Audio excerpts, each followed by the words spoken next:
My name is Anna, and I am an attorney and a product expert for family law software.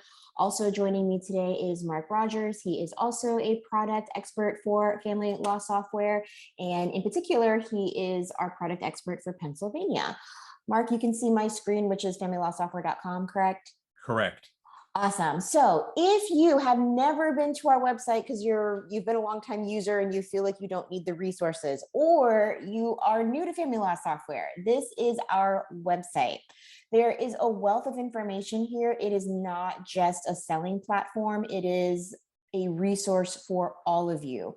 We consider you all pro subscribers. So if you ever need help updating your software, or logging into the cloud platform, or FAQs, tutorials, etc. There is a wealth of information here.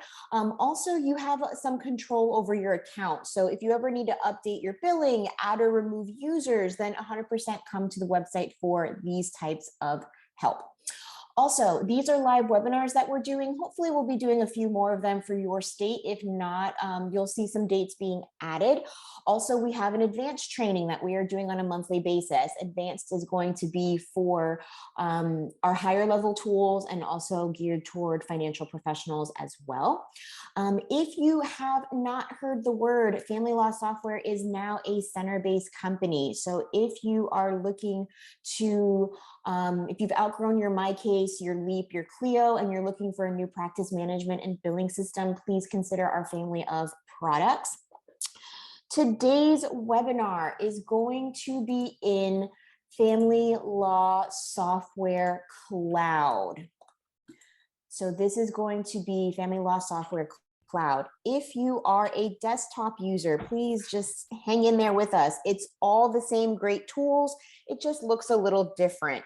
And recently we've given our cloud platform a bit of an updated look. So if you have not been in the software in the last week, this is what Family Law Software now looks like. It's the same tools in the same order. We just kind of gave her a new look and feel. So of course this is for you and we hope you like it. So again, I'm using the cloud and I type in my email and my password and I click login. If I forgot it, I can reset it. Or if this is my first time because I'm new to the firm or new to Family Law Software, I would just click forgot. So let me log in. And so when you log into the new Family Law Software, you have the choice to either load your last file, or as I'm being told now, the default will be to go into File Manager. So let me close this. This is the new look for Family Law Software. Everything is going to be left-hand justified. And what's great is that no matter where you are in the program, you'll be able to track where you are. And so the biggest update is we have added what we call File Manager. File Manager is great for firms, for everyone, but especially firms that have a lot of cases. So you can see here I have 222 cases open. I obviously don't manage that kind of caseload. So I should probably use our new feature, which is archiving. So if you want to go through and start archiving files that are currently not active, that's something that you can do. These are all of my files and you're going to notice a few new features. It's super easy to have new actions with current files. All of your files should be there. And when I click action, some of the things I can do is I can rename the file. I could have a case name associated with it. I could look up the history of the file, or I could email it for support. And so history is really cool because if I have a case, let me see if I have an older case. Let me see if this one has a history. Oh Lord, these are all like demo files. Let's see if I have a history for this one.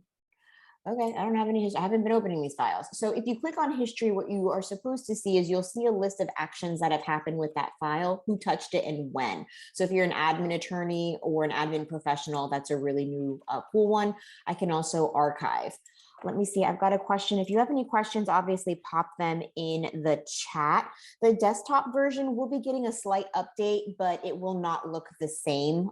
If you have desktop, you've had all of these features in the desktop, except that rather than using Family Law software, you might have used your own file management system. So in the cloud, this is what it will look like. In the desktop, you've always had control to do things like this. And if you have any questions about your specific case or file management, please email support@familylawsoftware.com. It's in the chat. We're here to help. So if you have any questions about file management, let us know. Shared files. If you didn't know, you've always been able to invite your client to enter their own financial information. And so we call those shared files. And shared files are those files that your client is able to enter data for you or with you. So I, as the attorney, could open my client's file and enter data for them, or ask them to enter data themselves. And at a certain point, as the professional, I no longer want my client to enter data. We don't want to enter data at the same time. So I can now lock the client out. This is a feature only in the cloud. This is not going to be available in the desktop. So I can lock out the client, or I can let them back in. So all of these clients are able to enter data. This client is not. So if in the past you have been hesitant to let your client enter data because of maybe this concern, I hope that that opens you up to using that feature. It's always been there. It's just easier to manage. Okay.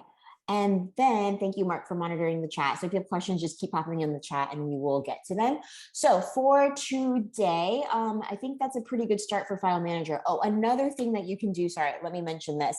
In the cloud, a lot of you would lose files, and you wouldn't necessarily lose them. It's just that we organize your files by lawyer. So I have 2 lawyers in my firm. And so now something that we have is, rather than having to look through each lawyer's files, you can search all firm files. So now when I click all firm files, this is every single attorney in the firm. All of their files are located in one place and you can search them all. That's a really cool feature. If you're a paralegal and you're like, wait a minute, where are my files? Technically, support staff do not have files. Only the lawyers are the ones that create work product. And so therefore we organize it. The owner is always going to be a lawyer. And so that's how we organize it, but you can find files a lot easier now. So we hope that you like File Manager. If you have any questions, let us know. Again, everything is in the same order. So even if you're a desktop user, you should see all of the terms are the same. All of the order is the same. It's just left-hand justified. So I'm going to start a new file. Just so that you can see how it works for demo purposes, and then I'll have Mark take over. So if you want to start a new file, you click new. New file up here means only I am going to enter data. My client will never see or enter the data. If I click register, that means I do want my client to have access. So you must select that from the start. And then I have Kim and John. You will instantly see you will see Pennsylvania here. I am based out of Florida, but for you, you would just scroll down and then you could select LMNOP. And then I could manage the name of the file or the case name, and I click new. Once I click new, we assume that you want to use our most popular tool, which is the child support calculator, but that might not be the case. So you could start calculating child support on our calculator, or you could enter data similar to your court forms. So that's completely up to you how you actually start, but that's what we think that you want to do. And so that's where we take you. All right, so now I'm going to pass it over to my co-host, Mark, and he is going to deeply dive into Pennsylvania. Mark, are you there? I am, Anna, and you have to enable the screen share for me. Awesome. Let me stop sharing, and then hopefully, Mark, you're able to do so now. All righty. 1 second. There we go. Awesome. Should be able to see my screen now, and it should say Pennsylvania and child and spousal support quick up at the top. It does, Mark. Thank you so much. We'll monitor the chat. Thanks. Good morning from Pennsylvania, everybody. I'm here in Bucks County, where I've lived for the last 30 years and been working full-time in software first with a product called FamilySoft and Support Calc, actually, and then FamilySoft. And then I guess about 14 years ago, I moved over to start working with family law software. And that's what I've been doing ever since. I did help initially develop a couple different support calculators for Pennsylvania. And we continue to work on ours and improve it all the time. Since Anna already went over the file management system, I'm really just going to start in on what happens when you want to use the software. So I've already loaded a file in my case. It's just a sample file. By the way, the sample file is available to you in the software, whether it's the desktop or the cloud. It's in the settings section in the cloud, and there's a menu item for it as well in the desktop. So you could load this very same file that I'm showing you today, and play with it yourself if you like. It's all fictitious data. You can't hurt anything, so feel free to drop in and check it out sometime. So this is the sample file. Once you have it loaded, or any other file loaded, the software will automatically take you to this segment called Enter Data. I'm going to open that. And as Anna mentioned, you'll be able to tell which section of the data entry you're on at any time. This menu will remain here on the left. If you're working on a smaller screen and you want a little bit more real estate, you can shrink it by clicking this little stack menu up here on the left. And that just brings it down to an icon level and gives you a little bit more screen real estate. Otherwise, for purposes today, I'm just going to leave it open. So even though we've loaded a file and we've now put you on the Enter Data tab, it's arbitrary as to where you may want to start. We took a guess and said most people might want to start with child support. So we put you on the child support screen, but that does not mean that you're stuck there and have to do that first. You may use any of these links over here on the left side of the screen to go to any area that you like and take a look at and begin data entry there. One of the objectives of our program is to prevent you from having to retype data on different screens or for different reports or different calculations. So what I'm going to do actually is move away temporarily from child support. We're going to come back to that in a big way in a little while. But what I want to show you first are the data entry points for some of the forms, specifically in this case, the Pennsylvania inventory form. We also do the Pennsylvania income and expense statement as well. And all this data that we input in the inventory will actually carry to every other location in the software where we can use it, including the analysis tools. Anna mentioned an advanced seminar, and the analysis tools are primarily the thing that get covered in those advanced seminars. So any data entry you do, whether it's part of inventory, whether it's part of child support, or any other aspect of the data entry, we try to reuse it in all of the tools and try to make sure you don't have to retype it. So when you start, for example, with inventory data, if you enter the names of children or parties, those will automatically be moved over to child support for you. And that's only one example.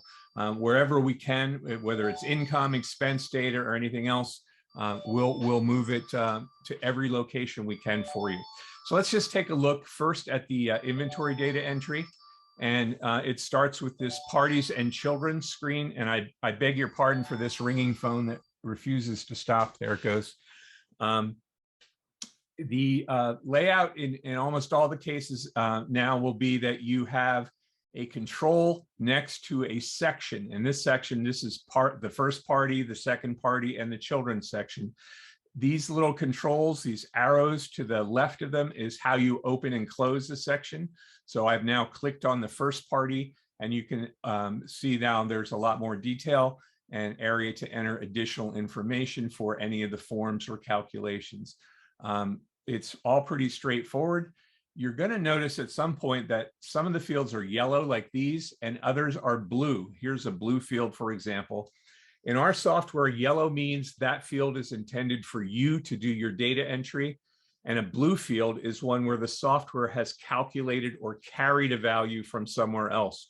So generally, what we direct people to do is do your data entry in the yellow fields and let the software fill in the blue fields that it wants to carry or move information into. You can override, you can click in a blue field and change the values in those fields, but we typically do not recommend that. That's really a little bit more advanced once you're used to the software. And you know that there's certain overrides that you might want to make and that are not going to badly affect your file. The reason we tell people not to override is if I make a change somewhere on this data, but then I later go to one of the forms and I look in the preview of the form and I make a change there, my software will actually contain two different values. One will be the what prints out on the form if I made a change there, and the other will be the main data entry that was made on this screen or a similar screen. So you can end up out of sync with a document that doesn't match your data input. What we ask you to typically do is if you need to change data, go back to one of these links over here, like this one, the parties and children. Let's say I needed to change the date because I found out the date of birth was wrong and I want to make it 1996. This is where I want to make that change. I don't want to do it on my actual inventory form or perhaps another form that might call for that particular piece of data. So remember, yellow is for you, blue is ours. Usually you will not override the blue fields. And there will be a few exceptions and I'll mention them, but generally that's the lay of the land. So as you move through these screens, you can do it by using your mouse. You can click in a field. I often use my tab key on my keyboard. You can see that you can move very quickly through the fields using your tab key.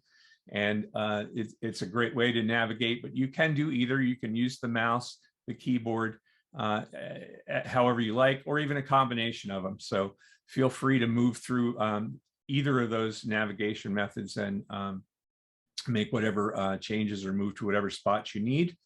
You're going to see this little icon in a number of places. It's the green icon in the desktop software. It's a little blue link that says more info. In the cloud, it's a green box with 3 dots, and it means the same thing. It means additional information for this section. So you'll see these green boxes in a number of places. If you want or need to, feel free to poke on them and take a look. It just gives you a higher level of detail, a place to add more than one employer, for example, or things like that. If you have a case that requires additional data entry, more than you're seeing on the initial screen. The other icons you're going to see are these blue circular icons, and these are help items. Please do try them out, check them out. Click on a help item. You'll get additional help whenever you need it in a context-sensitive way. And many of these help items will also have a button that says more help, and there'll be even more detail or a second level of help. So feel free to use those anytime you see them. If you have any question at all about what we're asking you to do or what we believe should be done on a particular line. So again, there's the green more info and any of the blue question mark links. There's also on most screens, you'll see up here at the top, a help link that takes you out to our website where there's a text description of what goes on each screen, as well as video links. If we have a video that matches up with what screen you're on, you'll be able to go and see what's happening with the videos and more detail and get actually some of the best information you can get from us, because the videos were primarily done by the guy who built the software. So there really isn't anybody better to explain the process. So please do check out those videos. They're all short. And if you have more questions after you look at them, feel free to contact us. And I don't know if Anna went over how to get support, but we'll definitely talk about that before we send you on your way today. So that's a general layout: yellow fields, blue fields, icons, things that you can do by moving through with your mouse, with your keyboard. And basically, the data entry itself is all pretty straightforward. And when you open another section, I've got Taylor's section up here. Now, if I go to Blake's section and open his, you'll notice that Taylor's is now shrunken down to a single area. And the same area has opened up that matches Taylor's has now opened up for Blake. The same control to add additional information is available. And all the fields are, pretty standardized. You'll see also some blue links, and the blue links can give you a portal to another spot in the software. If you really want to look into, for example, tax filing status, you can click some of these blue links and they'll move you to that spot in our software where we get in more detail for filing status, for example. So again, this one is open now. You can see the arrows pointing up. This one's closed because the arrow is pointing sideways. I'm going to move down to the children's section, which is the next one, and open that one up. And you can, this looks like the child support screen. And in fact, it's roughly the same data entry as you will see in child support. It just lacks the overnights. But there are many places in our software where I refer to it as 2 doors or more into the same room. So you'll see some of these things replicated from screen to screen. We just do that for your reference. So if we're looking at children in this section, or you're looking at children in the child support section, you're going to see the same look and feel, and hopefully not be confused at all by that, since we'll just replicate it. And again, it's another door into the same area that you can enter this data into. Many of the sections have these buttons to add additional things, whether they're additional employment, additional expenses or things. In this case, it's add a child. If you needed to add a child, you click that button, you'll get a new line, fill out the information. There is a more info link for each child. If I want to go in into the detail for that child, I can do that. And I'll click my back button now to get out. And that's how those work. If you add a child or another item, an expense item or something, decide you want to delete it, you'll see this red icon on the right over here. That's the deletion icon. And whenever you click it, you'll then see a confirm message pop up, and you must say okay and confirm the deletion. And now you'll see that it's gone. This other button, while I'm down here, if I wanted to, I could change the order in which children appear. In some cases, it'll give you the ability to change the order in which assets might appear, or certain expenses if they're on a list. And there are up and down controls. It's very basic. If I click Reese and I want to make Reese the first child, I'll just click up and I'll say okay. And now you'll notice Reese is the first child listed. So that's what this up or down arrow looks like and what it does. And it isn't just for kids. As I mentioned, you may see it in other places in the software as well. It just allows you to reorder a list of items when you see that icon. So that's the basic data entry plan for the entire software, even though we're only looking on one screen right now. Yellow fields, blue fields, help icons, more info icons, add or remove an item, etc. Those things are consistent throughout the software. So let's take a look at the next screen over here on the left. It'll get a little more detailed now. And this is the income and expenses screen. On this particular screen, you're going to see menus across the top of the screen in addition to what's over here on the left. So when you load a screen and you do notice other menus, these are all different screens on the wages and deductions or income and expenses screen. Right now, wages and deductions, if I click to wage like, you'll see the title change and the screen change, real estate expenses, etc. So typically you move through these one link at a time up here across the top.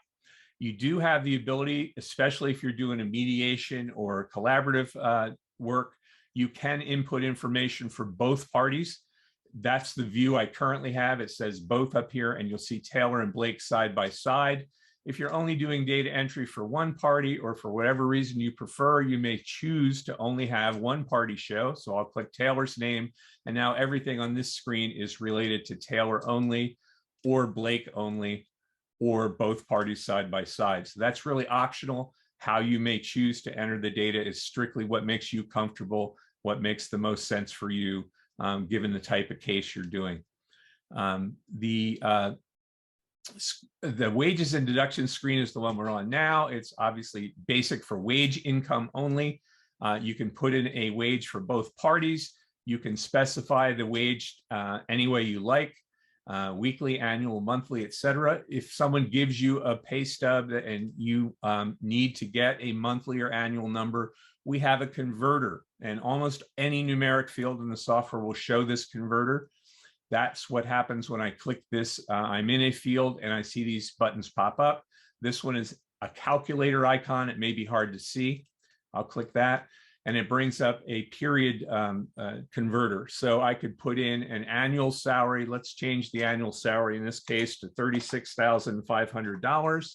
I'll press my tab key, and now the software has recomputed that annual amount into monthly, weekly amounts, etc. Even gives me an hourly breakdown.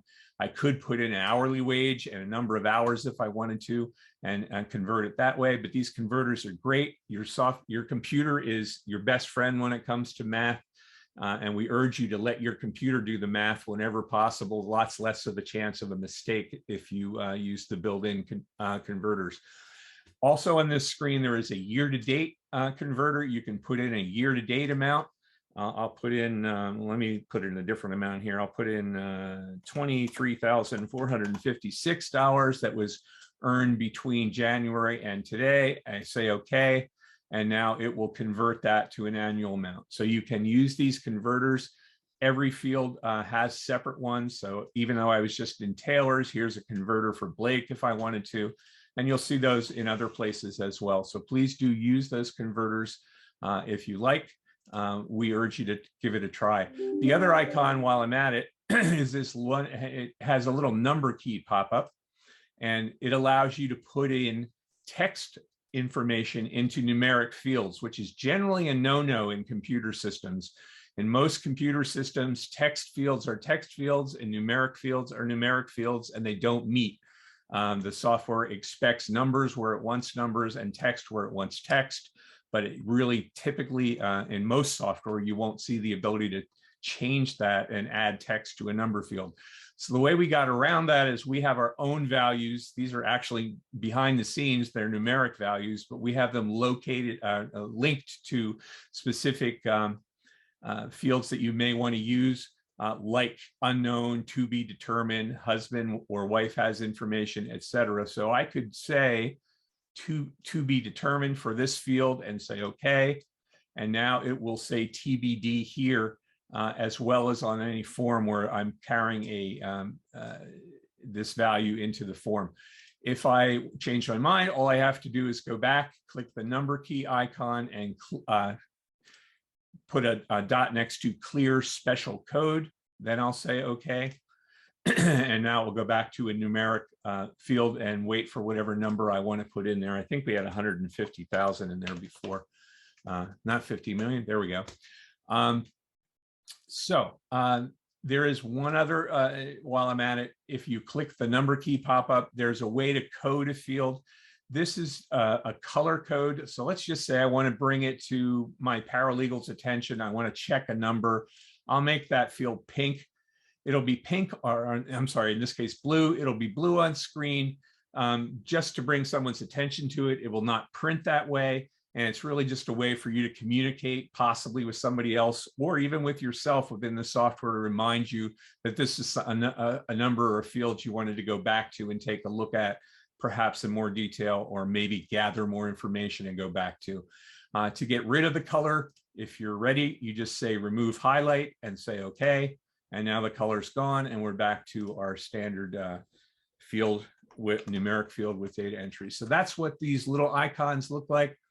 One of the advantages of the cloud while I'm at it is I realized that some of those things were hard to see, these little icons. So what I'm going to show you is I'm going to use my zoom control on my mouse, and you can now see that I can make in the cloud, I can make this screen pretty much as big as I want to.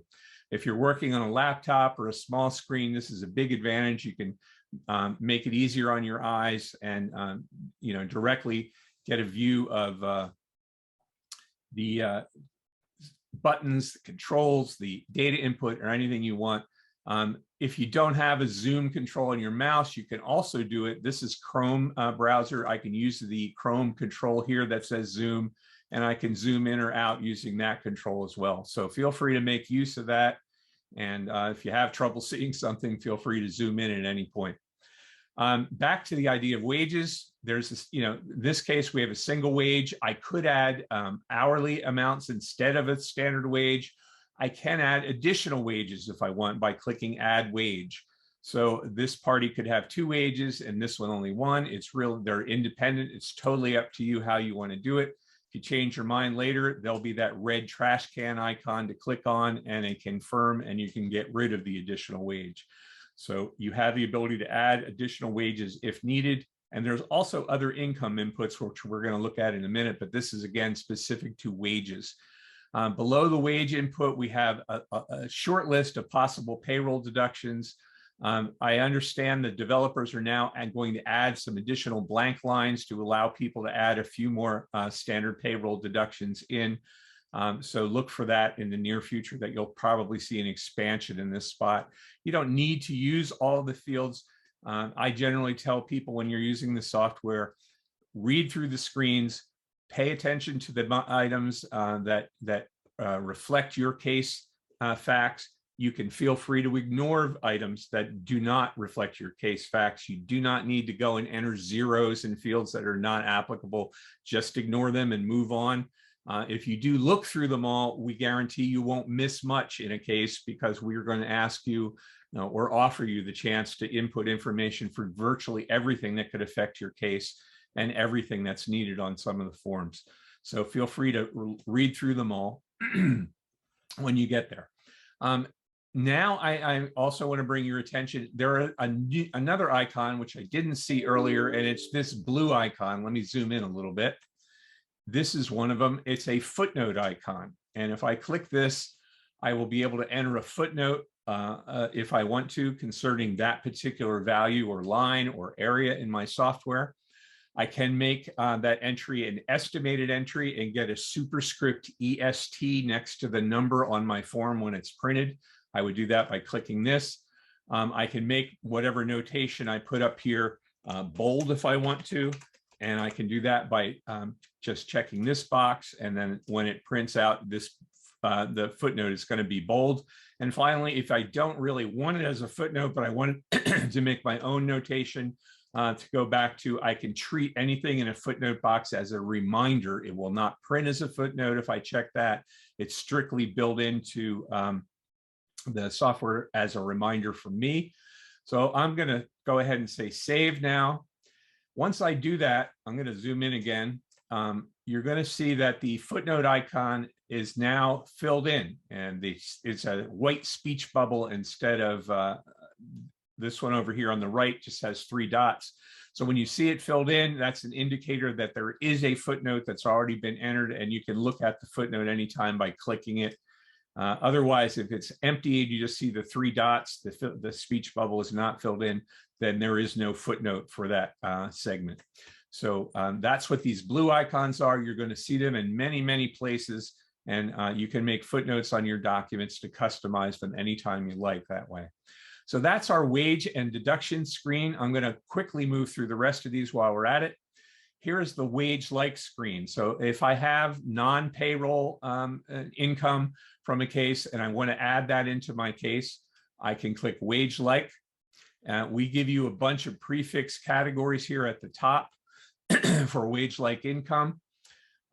Note that some of these are not applicable for child support. Don't worry, just because we ask them or offer you a place to enter them, they are not going to be used. Those would be public assistance and previous child support orders.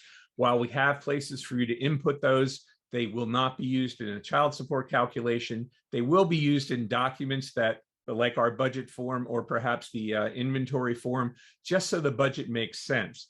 But we offer you a place, again, to put all the information in once and hopefully not have to repeat it later. So that's why we have some of these items which may not be applicable for child support, but they're in the overall input. So don't worry about it. We have them tracking to the proper places, and feel free to enter them without worrying about what it does to your support calculation if you want or need to.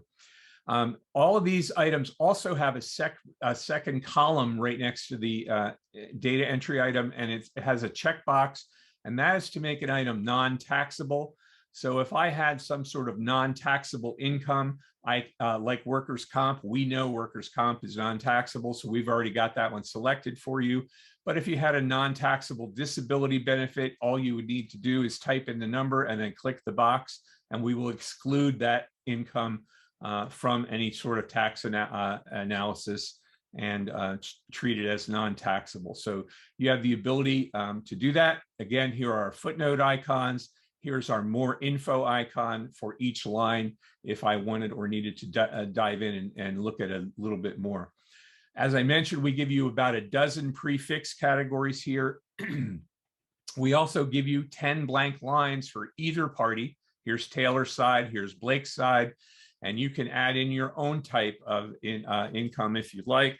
I often use this as an example. I'll say vending business, which is a little side job that our guy has here. And he's making about $600 a month from his vending business. So I can add those sort of things in. I could make it non-taxable if it was. Obviously, a business is not going to be non-taxable, so I'm leaving that one the way it is. And so you can see this is where you would put income that is not coming from a pay stub or a pay statement. It's generally income from things like disability, retirement, Social Security, bonuses, things like that, which are usually not a wage income.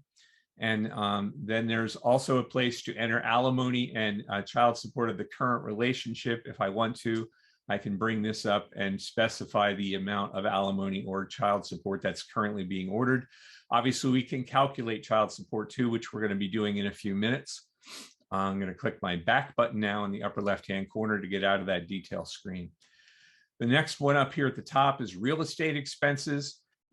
Each property you add will have its own set of expenses. So if here's the marital residence in this file, Lakeview Lane, I'm going to click the arrow to open up Lakeview Lane. And here's my details about Lakeview Lane, what its value is. That'll go to my asset value on my inventory. My monthly payment will go to my expenses. We ask you for some other stuff here, which is sometimes only used for financial planning. So you do not need to fill in every aspect of this data entry, but we would recommend filling in at least the value and the mortgage payment. That way, that'll carry out to your documents as needed. And when I scroll down further, you can actually specify who pays what expenses on what property. If I had more than one property, I could have Taylor paying all the expenses on one property and Blake paying the other. I could have them splitting the expenses 50-50 or by any percentage I choose. So we do ask you to also specify when you input expenses, who's paying the expenses. And if I want to make it a blanket split, I can click the 50-50 icon. The other thing you can do is go down to the percent paid by column, and you can edit any individual line. So in this case, we have set up that if there were real estate or homeowners taxes, they're being split 50-50, while everything else is being paid 100% by Taylor. And that's what this indicator up here is for, that Taylor's making the payments, but I can incrementally move individual items out of her column or partly out of her column by changing that percentage paid by. The rest of it's pretty straightforward. We give you a place to put it in weekly, monthly, or annually. You don't need to do all. So if I only had an annual number for real estate taxes, and I know that it's $6,400 or $500, I can put it in annually and the software will do the breakdown automatically for me. So that's another type of converter that's built in. Wherever you see this monthly, annual, and weekly column, we're not asking you for all three. We're asking you for any of those, and we'll do the conversion for you. The rest is pretty straightforward. I'm not going to waste your time. I'm a lousy typist, and you'd be hard pressed to watch me type. So I'll just skip down. If I have more than one real property, I can enter additional real properties. So here's my Lakeview Lane. Here's my second property. I could put in whatever it is. I'll say it's a houseboat. And the value is $250,000. And the monthly payment is $1,200. And in this case, it's going to be Blake paying the expenses. And then I can just go through and catalog my expenses. So that's how it would work. We will give you this breakdown by property, and you can enter the expenses per property if you like. If you only have one property, obviously you don't have to worry about that. But when you have multiple properties, it can be a real big deal to be able to finitely control how those expenses are listed and who's paying them. Finally, we have a place to add tenant expenses. If they're not homeowner or property expenses, you can just click the add tenant expense. It will give you a line called expenses as tenant. and you indicate which party is the renter, and then go ahead and put in their expenses. I'm going to take those out because I really don't want them. So to do that, I'll click my red trash can and confirm. And now that tenant expense is gone. Living expenses are broken down into categories: mandatory, household, transportation, child, etc. These sections all open up individually. So if I click the arrow next to a section, I get my place to enter those particular items. I have a place to enter footnotes for those items, or even more detail for any item I want. And you would simply move through these screens, add in the expenses that you see in front of you as they're relevant to your case, skip the ones that do not apply to your case. And we will ask for everything that's on the inventory form and the expense form. So you'll see all these, but they may not apply to your case. So you can feel free to ignore the ones you want. Remember, you can move through by mouse or by using your tab key, however you prefer to work. Here's a list for personal expenses, which is what most people think of when they talk about expenses. And they're all pretty straightforward all the way through. And health and medical expenses, other expenses that are not listed in the personal, etc., and places you can write in additional expenses yourself. If you have some that we don't list, feel free to add them in there. And then finally, major expenses like college, camp, things like that. And you could add all of those in on this screen, which is living expenses. Finally, income from assets. If you have assets that generate money, we'll move them over here. If you, for example, I already put in through the expenses, the Lakeview Lane and houseboat, that's why they're already here. They are not generating any income. They're not rental properties, but they're still listed as on this asset screen, just to show you. If I did have an asset that was generating income, I would want to put that in here. Here's a consulting business that has a value of $50,000. And right now, all of the money is going to Taylor, but it says the cash flow is negative.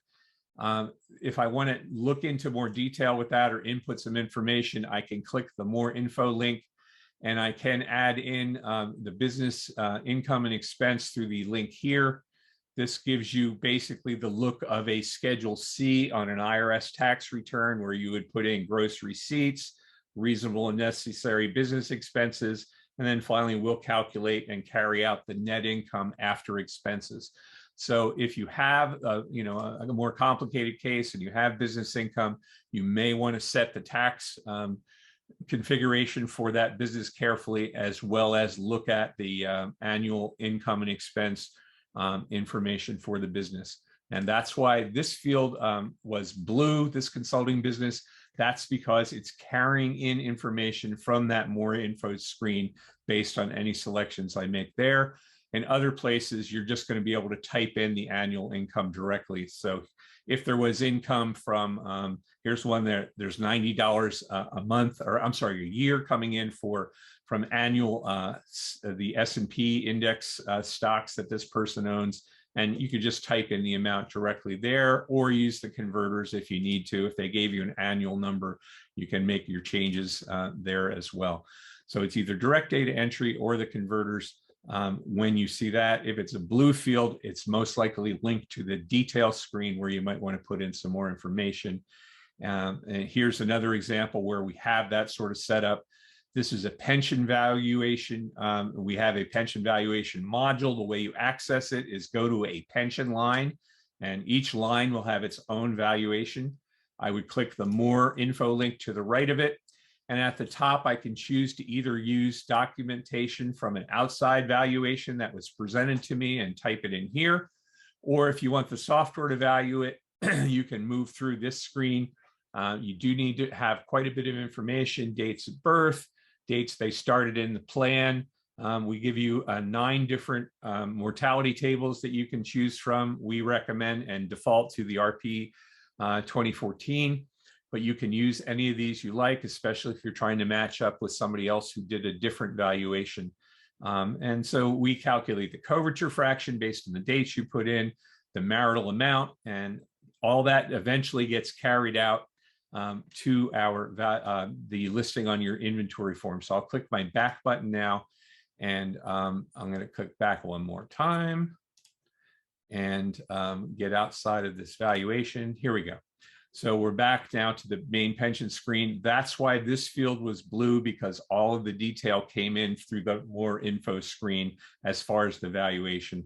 Generally, though, you're going to see yellow fields that you'll enter the data in directly. If you do trip over a blue one, it's because the data entry is asking perhaps for some more detail, if you have it, to click that green link. I could override this number and it will be okay to do that because it's already been calculated. I'm not going to mess anything up. So if I wanted to put in 190,000 here as the valuation, I could do that. The field will turn red. Red means override. It means it's not what the software expected to put in that field. It's okay as long as you intended it, especially since it's not in the middle of a sub calculation or something. So you can do those sort of overrides, but generally we recommend you go to the screen. In this case, it would be the more info screen or one of the earlier data input screens to make this change rather than do it as an override. But in a pinch, you can do an override. And if later you change your mind, you click in the field where the override appears, click the pop-up, and there's a button that'll say, click here to clear override. I'll do that. And now you'll notice I've gone back and the software remembered the original calculated value and put it back in there. So overrides work the same way everywhere in the software. If you make a change to a blue field, it will turn red. Red's okay as long as you're not doing it in the middle of a computation somewhere where that might throw off the computation. If it's just a single listing like this, like a value listing, or an expense listing, you probably won't have any problem doing the override. But again, normally what we want you to do is go back to where the original data was input. In this case, it would be the sub-valuation module. So you'd want to go in there and make the change there rather than just doing it as an override. Rest of this is all pretty straightforward. Debts, life insurance. I'm not going to trouble you with any of that.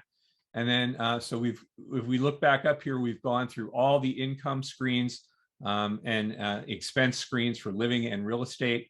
I'm now going to refer back to my left-hand menu over here. The next is assets. Notice that since I put in the Lakeview Lane through my expenses, it's already here. Since I gave it a value when I put it in the expense section, it's already here as well. However, if I do need to add more stuff, I can just open its section, add in additional items as they appear anywhere in any of these categories. Everything works the same way. The yellow fields are for you to type in. There's a more info screen. There's a footnote screen and a place to get rid of any item that might have been errantly put in. So I'm not going to waste any more time on those. Instead, now what we're going to do, pension plans is just a reiteration of the one we saw earlier, and you can go in more detail there. So that is all of our standard data entry points here. Let's look at child support. So in order to go to child support, I'm going to say support APL. And most of my data has been carried over. I entered kids in the inventory section, and it's already here. We have this section broken into a quick calculator, a complete calculator, and also some graphs. The quick calculator is for basic cases. Maybe you have only wages and a couple of kids, something very simple. Maybe you only want to add in health insurance. Maybe there is or isn't APL. It's up to you, but we have a limited data entry section here that just allows you to get a very quick answer by putting in some kids, specifying some tax filing, and some income. And if I'm ready, once I've done this, filled in this screen at the bottom, there's a link to load the worksheet. Here's my worksheet. The software completes the worksheet for you. We do not recommend working on this worksheet because all of these numbers are being tabulated in a specific order. And if you make changes in the middle of one of these tabulations, you could throw everything off. So if I need to change the amount of overnights or the amount of a specific income, what we want you to do is go back and click Support APL Data and then make your change wherever it was originally entered on this screen. So this one is the quick screen. It has limited data input. If you have a complete case and you want to make sure you're covering every base, you'll want to click the complete link up here at the top. And now the menu's larger and you're going to see more or additional items. Let me just mention a few of them. You can choose what year's guideline you want to use. In this case, you want to default to 2021, which are the current 2022 guidelines. They actually were published in 2021 and made effective January 1. So that's the way the developers chose to list it. We have previous years. If you're doing an analysis of an old case, you can load previous guidelines as well. You can change the taxability of alimony. We have it set for the current default, but if you're working on an older file that had deductible and taxable alimony, you can simply uncheck these boxes and it will treat your alimony or APL accordingly.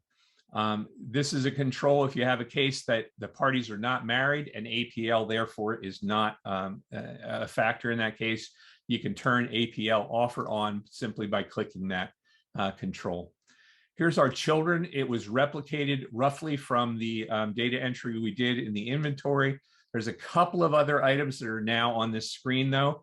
One is who is definitely the custodial party for purposes of child support. This is not legal custody, but somebody has to be specified as custodial in order to do a child support calculation. They are independent. You can choose either party for either or any child, up to you. Whatever matches your case facts. You can also set the custodial party to be different than who takes the tax dependence. So they could, in this case, I could have them splitting the tax dependency, even though Taylor remains the custodial party. We read the year or date of birth column to decide whether they're eligible. If there's no year or date of birth, we consider them eligible. Otherwise, if you do have the year or date of birth, we recommend you put it in because we use that for phase outs for tax purposes, etc.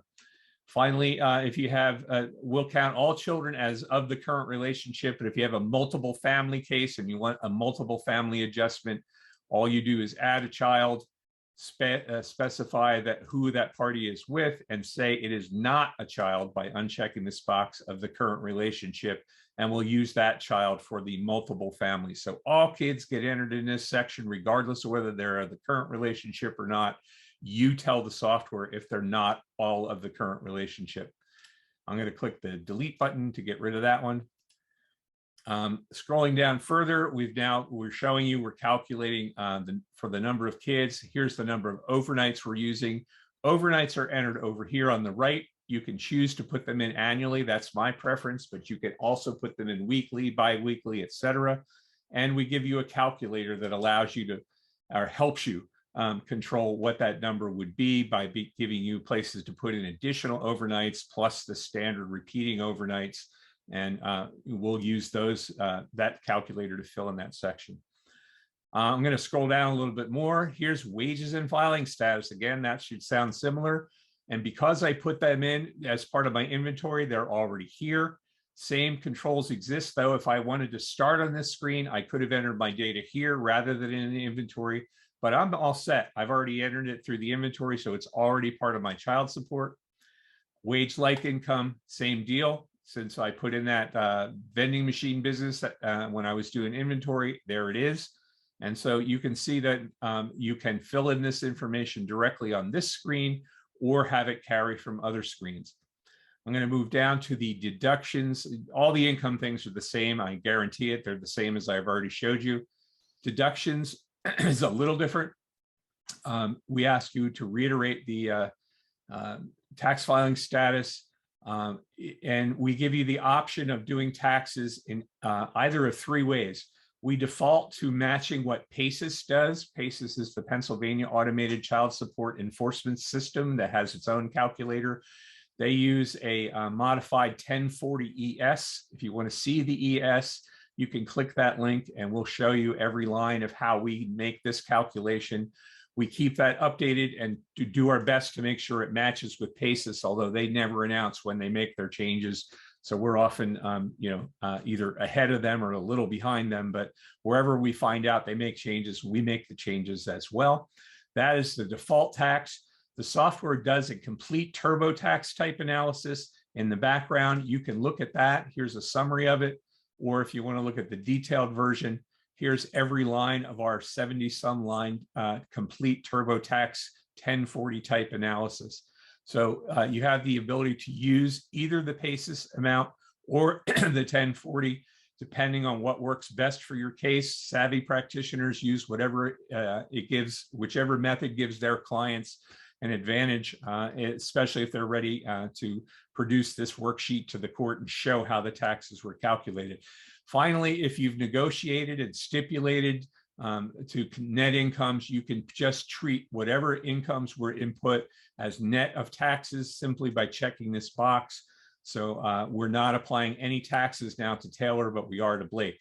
So those are the tax methods: PACES, 1040, or no tax. And then the rest of these are pretty straightforward. Union dues. If you're not sure what we mean by non-voluntary, feel free to click the help item, and it'll explain in more detail there. Here's a summary of all deductions. If you want to see it, this is what's going to carry out to the worksheet. I'll click back. And so that is the deduction section. Adjustments is right below it. And they are health insurance, dental insurance, etc. We will do a pro rata calculation for health insurance if you want the software to do it. If you know the actual children's share, you can type it directly in these lines. Otherwise, this worksheet will help you determine what the pro rata would be. We'll ask you the number of people in the family, number of people outside the family, which is a spot where you will override if needed, because the software doesn't know about anybody who's not been entered into the software. And then finally, we'll do the pro rata based on this information and carry it out to you. So that's how the healthcare works. You may enter it directly for yourself, or you may have the software do it through the pro rata using the worksheet links. Rest of these, again, pretty basic. Childcare, we have a sheet for that as well. Childcare is the gross amount minus the tax credits that are available through the federal government to get a net amount.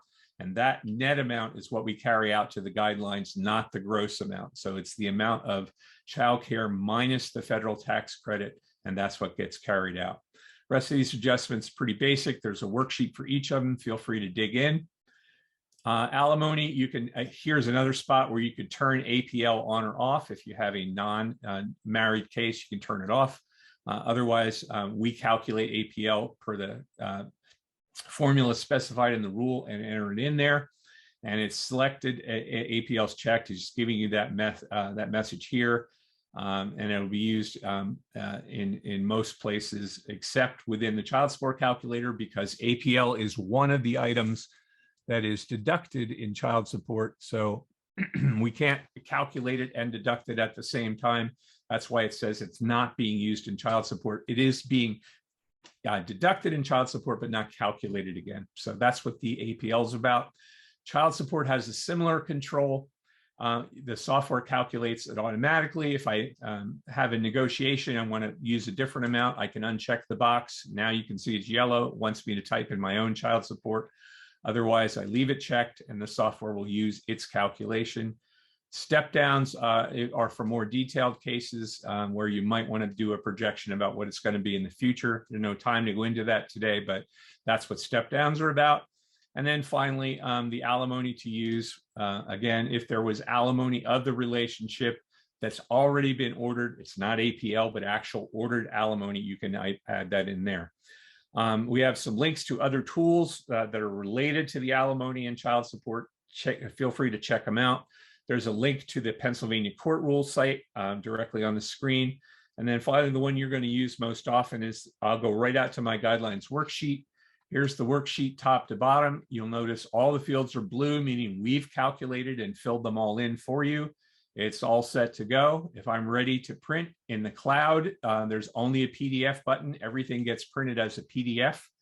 I click PDF and my PDF reader will pop up. If I want paper, I can make paper from here, or a paper print by clicking File, Print, and go from there. If I just wanted the PDF, I could save it. In the desktop software, there is also a print button, and it is hooked up hopefully to your local printer, so you can print paper from the desktop, but not from the cloud. From the cloud, everything gets created as a PDF. If I want to look at some of my other forms and reports, I would click Reports. Here's my inventory form. And again, this has been filled out. All the information we entered earlier has been carried in. My form's ready to go. This is an area where, again, we don't recommend overriding or changing the numbers here. So if my Toyota number is wrong, we recommend you go back to the enter data section for that item and make its change there rather than on the form. If I'm ready, I just print PDF and I can create that. Allegheny form, if any of you are out west, it's a similar form, but it has a comments field. And there are a couple of options to actually use actual asset values or type in your own. And you can actually clear the asset values off the screen and just use the form without specified values for negotiation purposes. Here's the financial affidavit. All the information will have been carried into this as well. Anything we've put in for salary, deductions, etc., it's ready to go. I can make my print or PDF directly from there. There's only one additional PA form for right now. It's a static healthcare insurance form where you just type in and check off some stuff. That's the only other additional form. There are other reports that the software does, but they're really not Pennsylvania specific, so we're not going to talk about them today. I really urge you, if you're interested, check out the advanced webinar that Anna's going to be offering. Okay, I think that's everything. I did want to mention how to get help. And finally, the way to get help is to go either to the support link over here on the left. You'll see links to the FAQs on our website, a quick start guide, additional training videos, additional program help, or a place to send us a message. You can do any of that and get support that way. And there's also a link for the program help that allows you to search what's on our website. So if you do need help, please let us know. If we don't hear from you, we assume you know what's going on and that you're in good shape. If you have a question or problem, it's part of our service to help you and teach you. Please do contact us. Don't get frustrated. Don't get angry. Find out what you need and allow us to help you. So Anna, I'm going to pass it back to you. Thank you so much, Mark, and thank you all of you for joining us. We are going to have this video loaded so you can watch it again later. And thank you so much for being subscribers. Have a great day.